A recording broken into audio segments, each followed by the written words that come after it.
There are few things in this world more anticipated than the arrival of spring.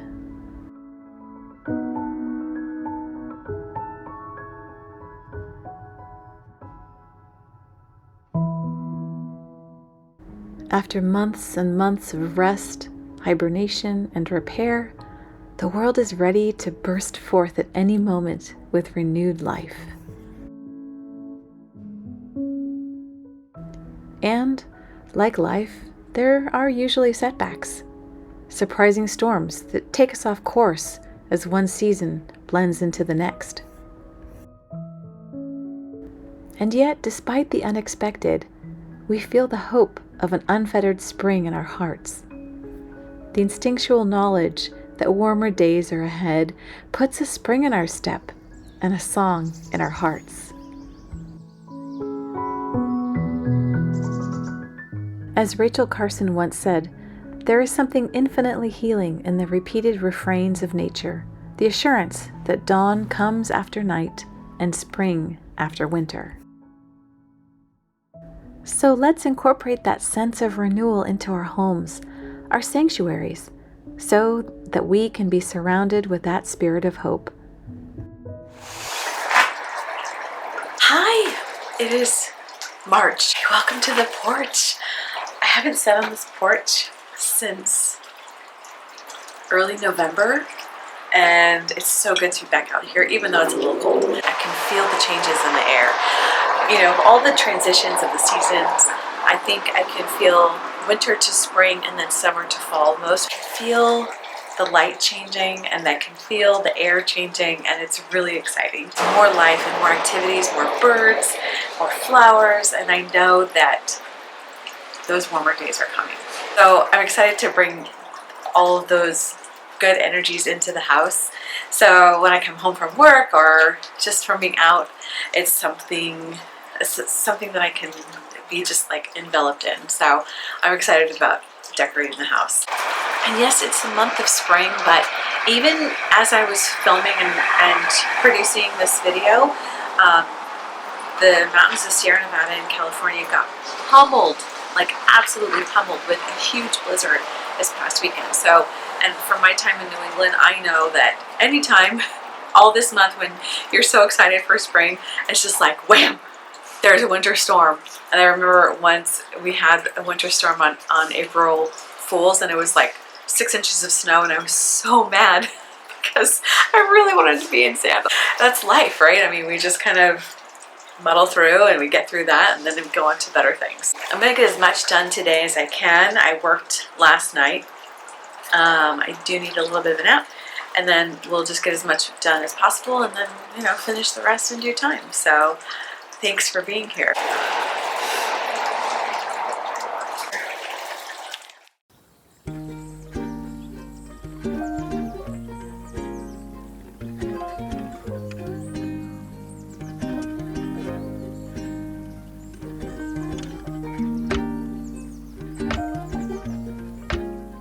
Just like when you're fluffing a Christmas tree, these stems of any kind, as you'll see throughout the video, require a lot of work to look as natural as possible.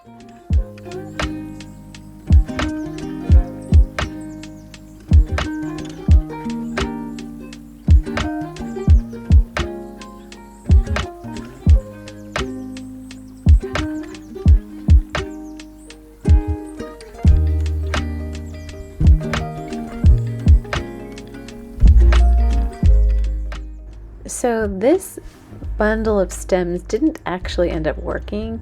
I tried to futz with it and fluff the different parts of the bundle, but it didn't sit right, and it was kind of all the same height as the other lantern and the other elements on the table, so it didn't end up working. And so you can see with this element, the little tulips, these three pieces have different variations in height of like tall, medium, and short. And that's important when you do a grouping to create visual interest. I think these little tulips work just great. It's one of those things that I bought that I wasn't sure of when I bought it, but I'm so glad I did because I pretty much love them now.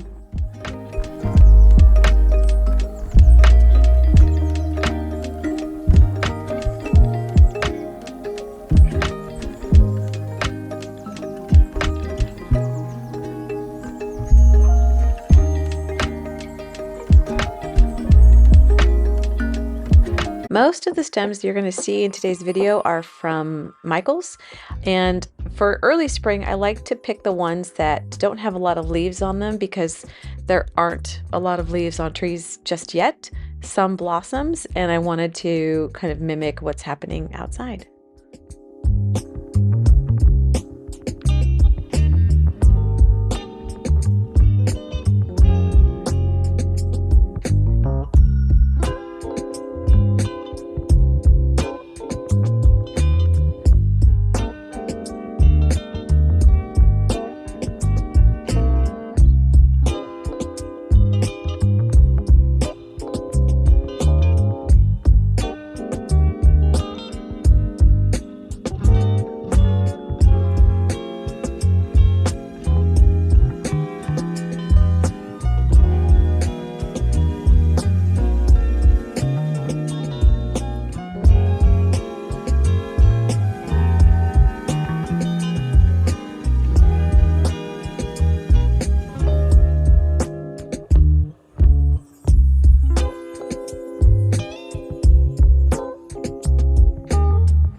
Once I put this yellow pillow here, I realized there was like too much yellow on this side of the room, so I moved it.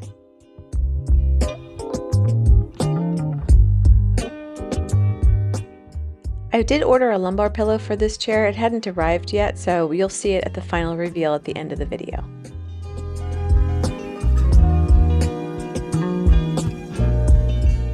I thought this was a good time to talk about the color palette that I chose for the living room.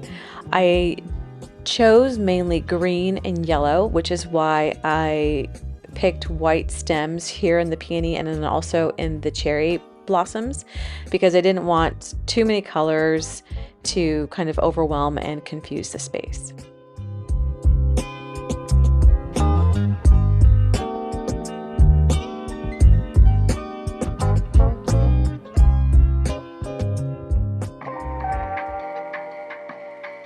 So back in this little hallway between the dining room and the kitchen is really dark. So yes, I am using these light up branches again, and I will probably retire them in my next decorate. But yeah, it's too dark. I need lamps or lights or something here. So I'm using these again, and then I'm gonna pull some more cherry blossoms into this arrangement to tie together the two rooms, since you can see them in one line if you look through the dining room.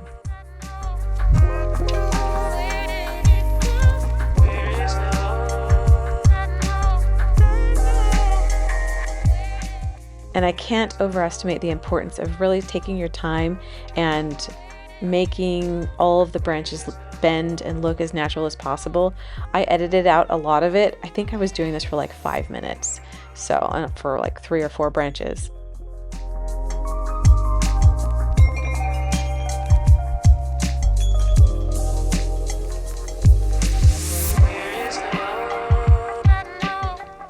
When I bought this, I thought this was going to look good here, but I didn't like it because I didn't like it covering the mirror and also the beautiful gilding on the side. So somewhere else.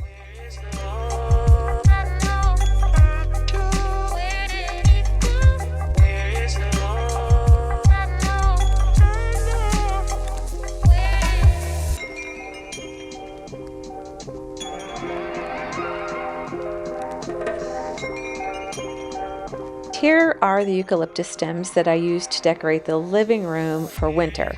So I'm unbending them, making them all straight, and repurposing them as a sort of makeshift garland for the centerpiece of the dining room table.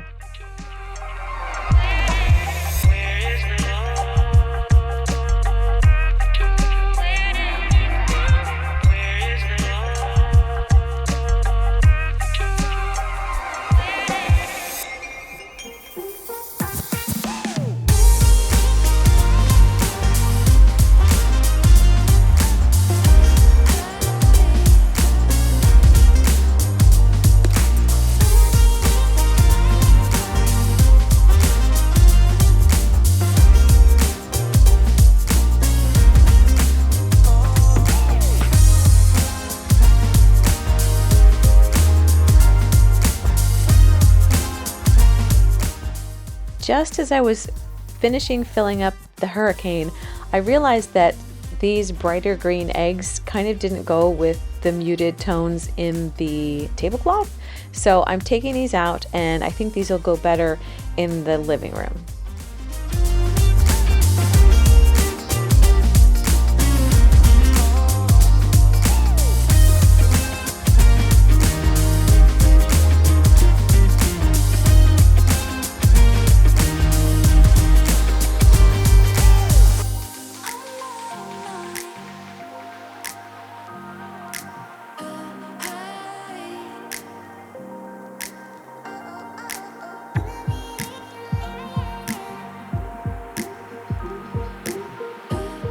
As I was placing the silverware, I noticed the time. It was getting pretty late, and I do like to finish a whole project, but I needed to get to bed because I had to work 24 hours the next day.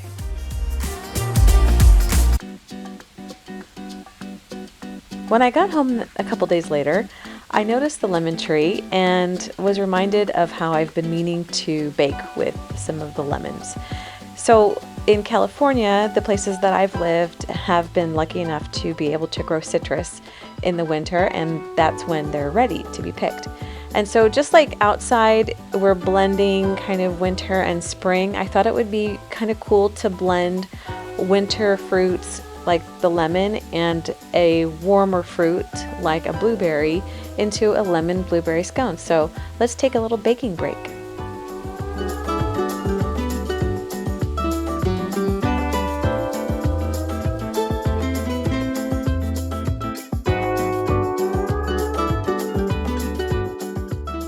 I found the recipe for today's scones on the King Arthur Flour website.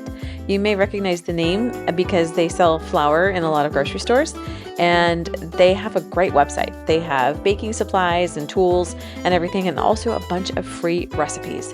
I have done a lot of their recipes, and I've never had a bad one turn out.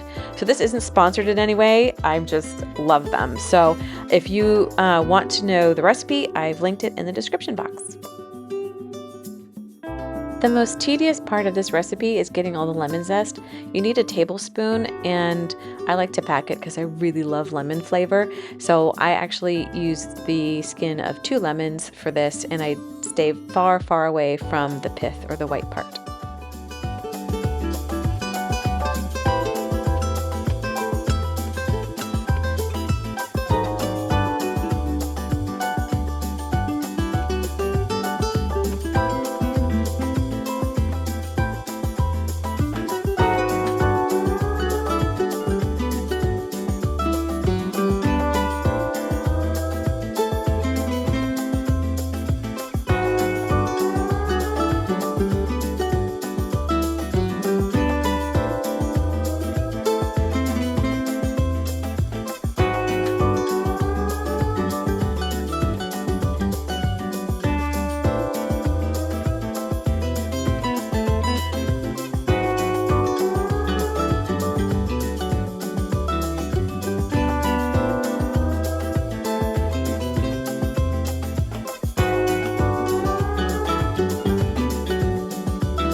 You will end up using this whole stick of butter, but these 2 tablespoons will melt and use later before they go into the oven.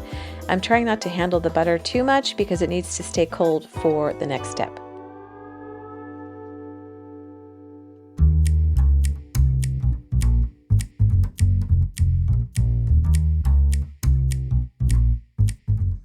Now what you'll do is you'll find the little clumps of butter and break them up into smaller pieces. I would say like pea-sized pieces. It takes a minute, but it's essential to get all of the butter throughout the dough.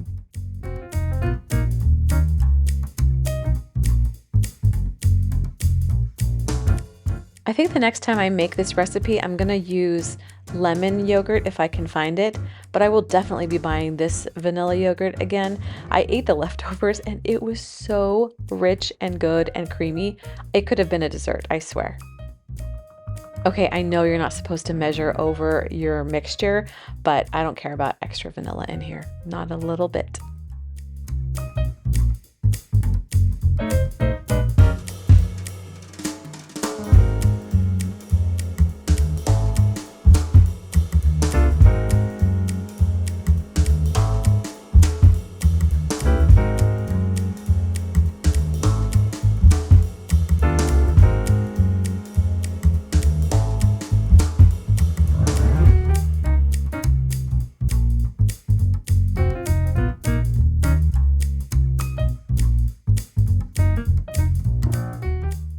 So as I was mixing it, I was thinking that there wasn't going to be enough moisture, and I always think that. So I just kept working with it, and then I was like, yeah, there's really not enough moisture. So then I got nervous, and I was like, okay, maybe if I just add the blueberries, then they'll burst and then it'll be enough moisture. So I added the blueberries, and it was so dry, instead of like mixing into the dough, they just kind of rolled around. So then I was like, shoot, I have to figure out how to make this work. So I did plan B, and I dumped everything out onto the countertop and smashed them all together. And then the dough had that nice sticky scone texture that I remember. So it all worked out in the end, but it was a harrowing couple of minutes there. So shape the dough into a rectangle that's approximately 1 inch thick. Oh, look at all those butter chunks. Anyway, sorry, I got distracted. Then you can cut it into whatever shapes, or you can like make them little round balls and have little round scones too.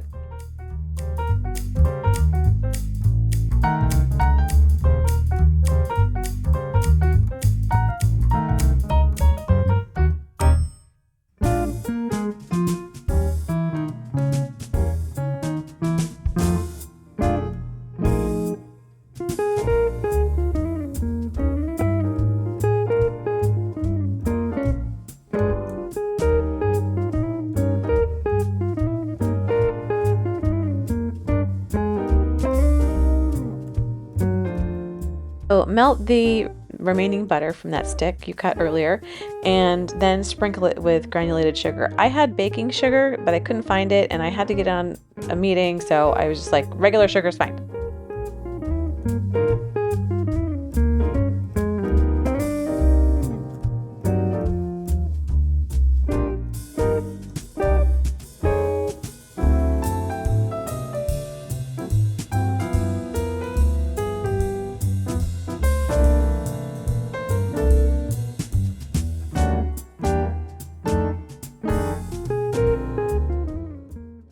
This is the finished product, and they taste just as good as they look. And now I gotta dash off to my meeting, and then a nap, and then we're gonna finish decorating.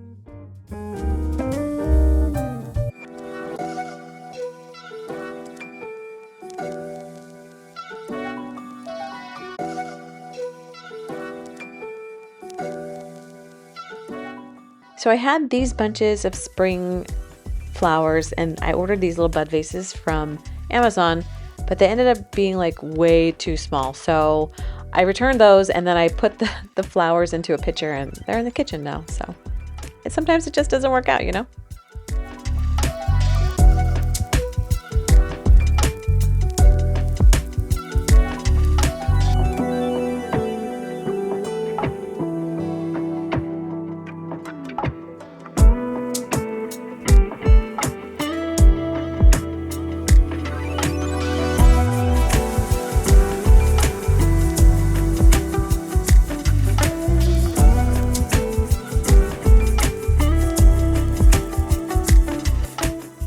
This brown vase I got from HomeGoods, and then the terracotta one I got on clearance from Pottery Barn.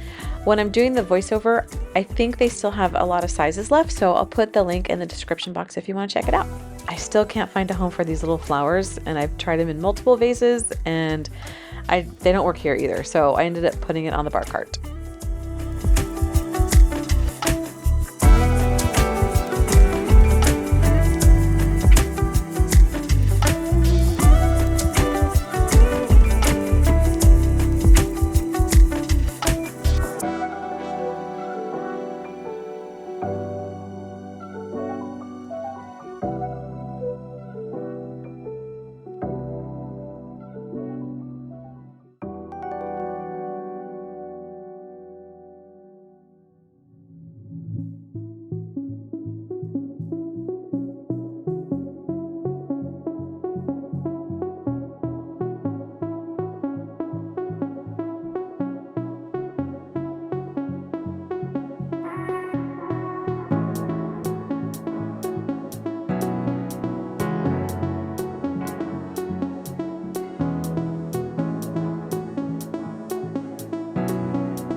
I hope you've enjoyed these looks that I've curated.